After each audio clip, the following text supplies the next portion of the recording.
মাত্র 7 থেকে 8 কেজির এই এক গামলা ভাত আর করলার তরকারি দিয়ে দুপুরের খাবার শেষ করতে হবে 63 জন ক্ষুদে শিক্ষার্থীকে। কখনো আবার ভাগ্যে তরকারি না জুটলে খেতে হয় খালি ভাত, কখনো আবার পথে হেঁটে হেঁটেই হাত পেতে তাদের জোগাড় করতে হয় খাবারের টাকা। আমাগো হুজুরে যা দেয় এই দিয়েই আমরা খাই, চাল না থাকলে আমরা বাইরে বাইরে কি করো? হ্যাঁ, করে চাউলের টাকা আনি। আমরা যে কবে যে গরুর গোশত খাইছি, ছাত্রদের যে খাওয়াইছি, সেটা আমি বলতে পারবো না যে কবে নিজেদের টাকায় যে ছাত্রদের এক বেলা যে গরুর গোশত আমি খাওয়াইছি। এভাবেই আর্থিক দুরবস্থায় দিন কাটছে বরিশালের পলাশপুর এলাকায় অবস্থিত রহমানিয়া এতিমখানার ছাত্রদের। এই মাদ্রাসা ও এতিমখানাটিতে প্রায় 30 জন এতিম শিশু লেখাপড়া করছে। এছাড়াও দরিদ্র পরিবারের আরো প্রায় 33 জন শিশু এখানে হাফেজি ও নাজিরা বিভাগে পড়াশোনা করছে। কি খাইছো সকালে? সকালে ডাইলের ভর্তা। মাদ্রাসায় হুজুরে যেদিনকে ভালো মতন খাওয়াতে পারে সেদিনকে খাই, আর যেদিনকে খাওয়াতে না পারে সেদিনকে আলু ভর্তা, ডাল, করলা খাওয়াই। শিক্ষার্থীদের পরিবারের বেশিরভাগই অসহায় দরিদ্র হওয়ায় শিশুদের লেখাপড়া ও খাবার বাবদ কোনো অর্থ পায় না মাদ্রাসার কর্তৃপক্ষ। তাই অর্থের অভাবে পথে নেমে খাদ্যের ব্যবস্থা করতে হচ্ছে এতিমখানাটির অসহায় ছাত্রদের। হুজুরের যেদিনকে দান টান করে খাসি, গরুর গোস্ত, মুরগি টুরগি সেদিনকেই ভালো টালো খাওয়ায়। এছাড়া দৈনিক যাবত আলু ভর্তা, ডাল, কুমড়া আর করলা ভাজি খাওয়ায়।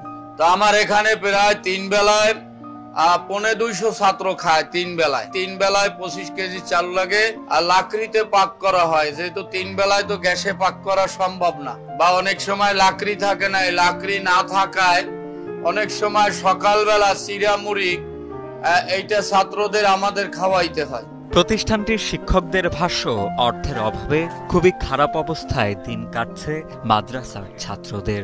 সামর্থ্যবানদের থেকে অনুদান মিললে শিশুদের জন্য জোটে ভালো খাবার, নতুবা অনেক সময় না খেয়েই দিন পার করতে হয় ক্ষুদে এসব শিক্ষার্থীদের।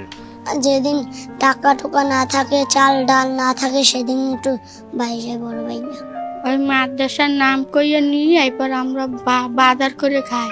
মানুষের কাছে গেলে 5 কথা শোনা লাগে। মানুষ বলে যে এটা চালান লাগে কিতে, বা আসছো কেন, মাদ্রাসা না চালাইতে পারলে বলছে কেন, এই বিভিন্ন কথা আর কি। এগুলো শুনে তারপর কিছু আর কি হয়। কারো মা আছে, কারো বাবা নাই, এভাবে রাইখে গেছে। আমরা চেষ্টা করতেছি ছাত্রদেরকে মানুষের মতন মানুষ গড়ার জন্য। এ বিষয়ে জানতে চাইলে নিজেদের দুরবস্থার কথা জানান প্রতিষ্ঠানটির পরিচালক কারি নুরুল ইসলাম ফিরোজি। তার ভাষ্য, দৈনিক 3 বেলা এই প্রতিষ্ঠানে থাকা এতিম শিশুদের খাবারের ব্যবস্থা করতে গুনতে হয় প্রায় 7,000 টাকা। কিন্তু নিজেদের কোনো আয়ের পথ না থাকায় সবসময় মানুষের অনুদানের ভরসায় থাকতে হয় বলেও জানান তিনি। ছোট্ট ছোট্ট বাচ্চা, এ তো না খাওয়াই রাখা যায় না। একটা সংসার আপনি করতেছেন, এটা ফালাই থুই আপনি যাইতে পারবেন না। যেভাবেই হোক ঋণ হয় বা যেভাবে হোক চালান লাগবে। তো আমাদের এইতে খুবই কষ্ট হইতেছে। এমন পরিস্থিতিতে সমাজের সর্বস্তরের মানুষের সহযোগিতা চান কর্তৃপক্ষ। সকলের সহযোগিতা পেলে দুবেলা পেট পুরে খেতে পারবে এতিমখানার কোমলমতি ছাত্ররা, এমনটাই প্রত্যাশা সকলের।